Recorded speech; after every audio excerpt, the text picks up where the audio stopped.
Hey everybody, Kristyglass here with a finished object for you. This is Ziggy Interrupted by Sandra Paul. Love how it turned out so much. So I'm just gonna do a little flyby here and then I'll try to put it on and model it for you. So this is it. It's a scarf wrap situation and it's so beautiful. It's really big too.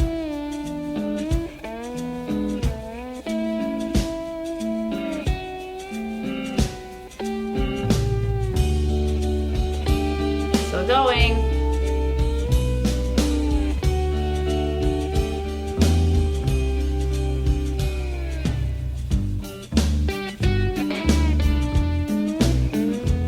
Wow, right? It's, you can look at it, let's see. Can you look at it this way? Let's see it. And it's crocheted. And what I love about a crochet piece is that it's double-sided. I don't really have to think about how I put it on, because both sides work. And I think I can give this a double wrap. Let's see. This, well, can we do a third wrap? Maybe we can do a third wrap. So you can just, I want you to be able to see, that's a lot. But now you can see the whole thing a little bit better while I'm talking about it. I don't know if I'd wear it like this out in the world, but there we go. Okay.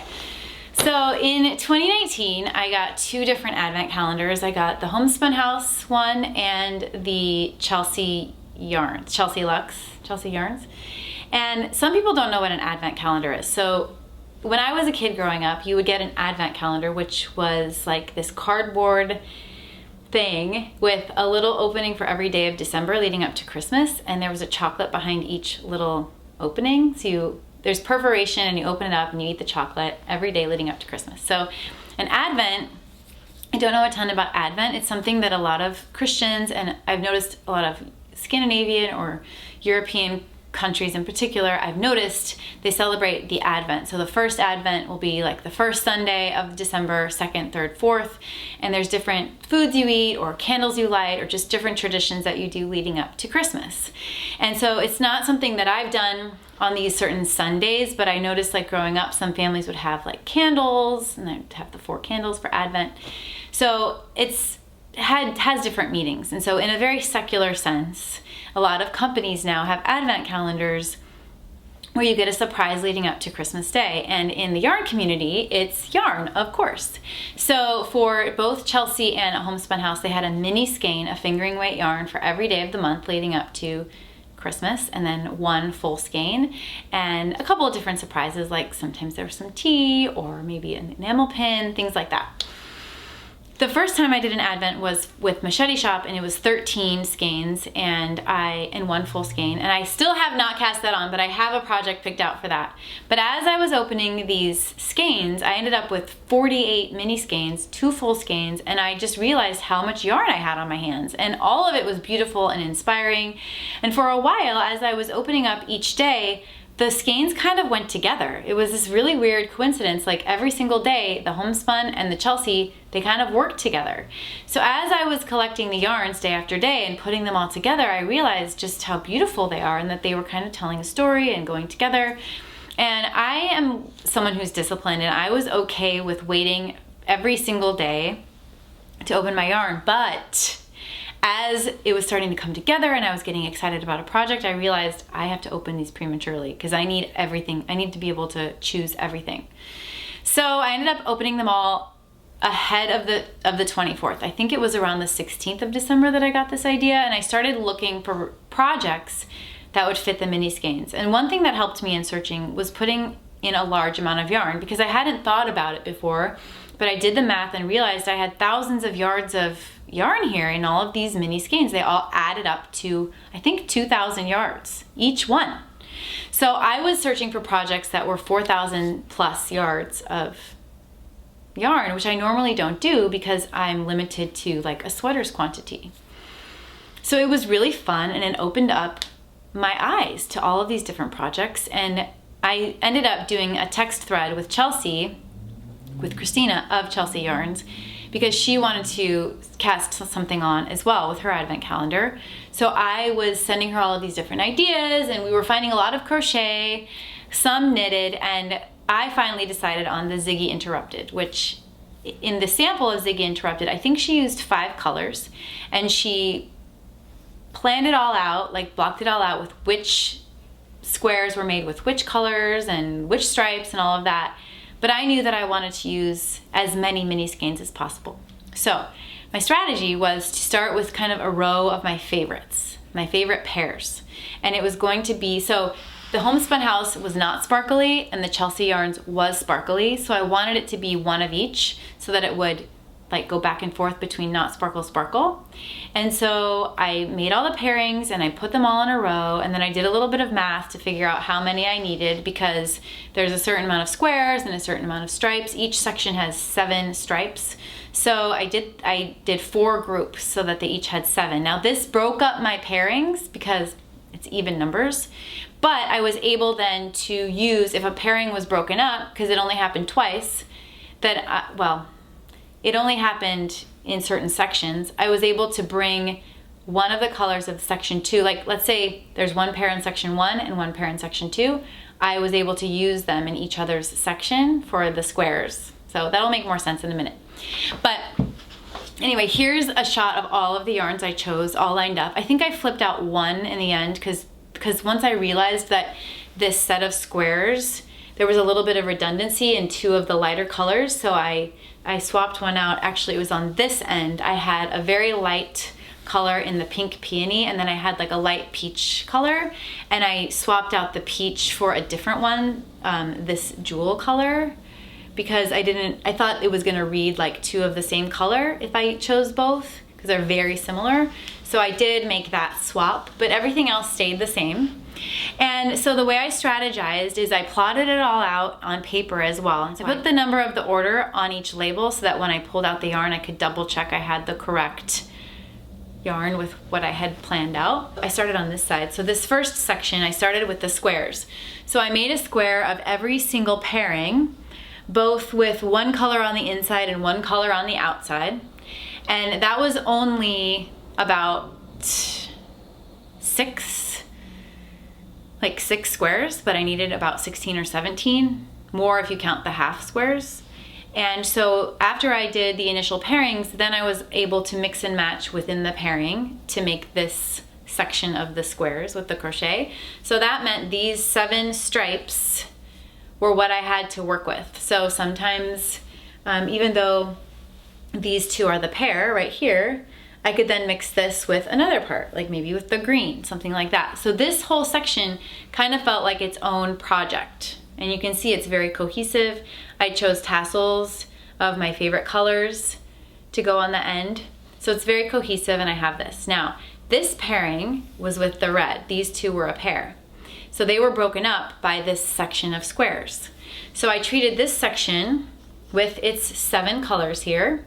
You can see it kind of feels like its own project again. Just if you were to only look at this, it kind of looks like a very cohesive project. And this last pairing color makes its way in kind of by way of transition. So this group of squares kind of helps transition from this section 1 to section 2 because I included this color in there. You can see it in this square, you can see it in this square. So that was section 2. And once section 1 and section 2 were all done, I then attached them together.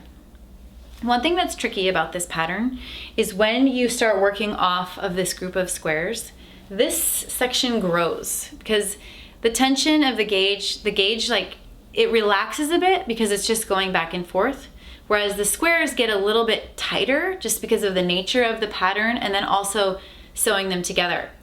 I wondered too late in the process if going up a hook size for the squares would make the overall fabric more uniform, but blocking it out I think does a fine job of making it all uniform. I think that this looks fine together, but I do think it would be maybe an interesting experiment to go up 1 hook size for the squares and then go down the hook size for the stripes. That's just something that you might want to consider if you choose to make this. Okay, section 3 had more of a neutral motif happening. You can see here, these are a little bit more in the neutral family with that pop of orange, and I tried to make good use of that as well as bring in the purple. Just, again, to transition from more colorful to more neutral. You can see it kind of transitions there with that middle part. Now, what I did not realize until I got here, and I'm glad I looked ahead in the pattern, is that there was one extra set of squares. So 4 sections of stripes, 5 sections of squares. And I knew that I wanted each end to be really cohesive with its stripes and tassels. So that means that this end had to only use yarn from the 7 stripes. This is just my own rules that I made up. And I wanted the tassels also to match so that, you know, if you don't see the middle of this scarf and you only see one side or the other, they just have a story that is really cohesive, like this, see? And so I had one problem that I had to solve, which was, what do I do with this transition section from here to here? So to make sure I had enough yarn for the tassels and my ending star square section, I worked on this before I did these stripes. So normally the process had been do all of these squares here and then work the stripes off of that. But I needed to work backwards this time. So I made sure that I was very happy with my square section here so that I had enough yarn. I worked the opposite way with the stripes, which was no problem because I had had them all in order from first to last. So I just started at the last one and worked my way back. And then once I got to the last stripe, I decided which yarns I wanted for my tassels so that I could reserve the yarn for that. I actually made the tassels and put them aside.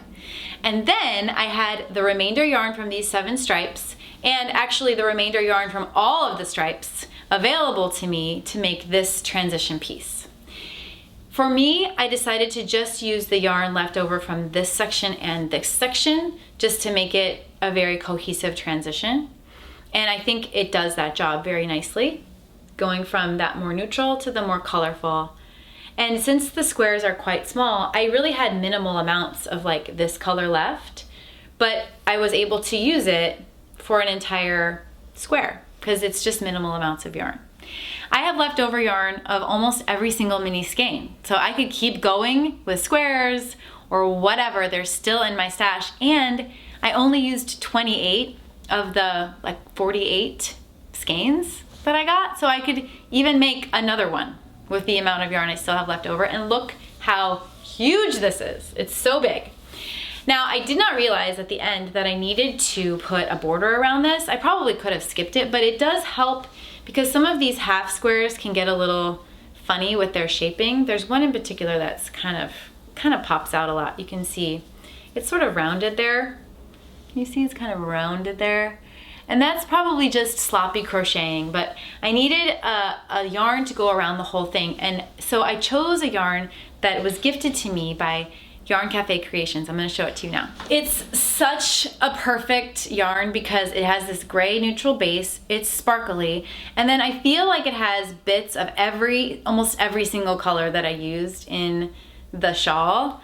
And so this color, let me just show you the label. It's by Yarn Cafe Creations. This is called Thestrals. It's the 75% superwash, 20% nylon, 5% gold stellina, sugar, raw sugar fingering weight, 437 yards. So there's still plenty of yarn here to use in a project, but I thought it was too perfect not to use as the border of my shawl. When you read the pattern, it's a little, I don't know if it's confusing, but it says to put like 2 stitches in each stitch, and I don't think that's right. I think you should just stitch around the border evenly. I think that's better advice for this. So if you decide to make that, just want to let you know. I did not wet block this, I ironed this with a lot of water in my iron. I also ironed it as I went because these, like I said before, these square sections get very tight. So I ironed it before I cast on, or before I joined them to the next section because I needed it to be a little spread out because you'll see it's smaller than the stripes. I mean, maybe you crochet differently than me, but that was my experience. So When it was all done with the border and everything, I gave it another, well, I steam blocked it before I did the border and then also after. So there was a lot of ironing involved. It kind of felt like when I'm sewing, you just gotta keep that iron going as you work on this project. The longest, hardest part, most laborious part is the squares, because there are, you know, about 20 different squares for each section, and the stripes go really fast. So just keep that in mind. I mean, it's a bit of an on-the-go project. As long as you have a scissor, you can kind of work on these squares. It's an easy, memorizable pattern throughout. You memorize it very quickly, and I really enjoyed working on it from around the Christmas holidays just right into January, and it was just such a fun way to use my mini skeins, and it would be great for any scraps that you have around, and you could probably make it in any weight. It would be much more substantial, of course, the heavier the weight. Thank you so much, as always, for checking in here on Kristyglass. I would love to hear what you've used your Advents in, like what projects are great for you. And I may do a dedicated video on how to use your mini skeins, but for now, I highly recommend Ziggy Interrupted. See you next time on Kristyglass Knits. Bye.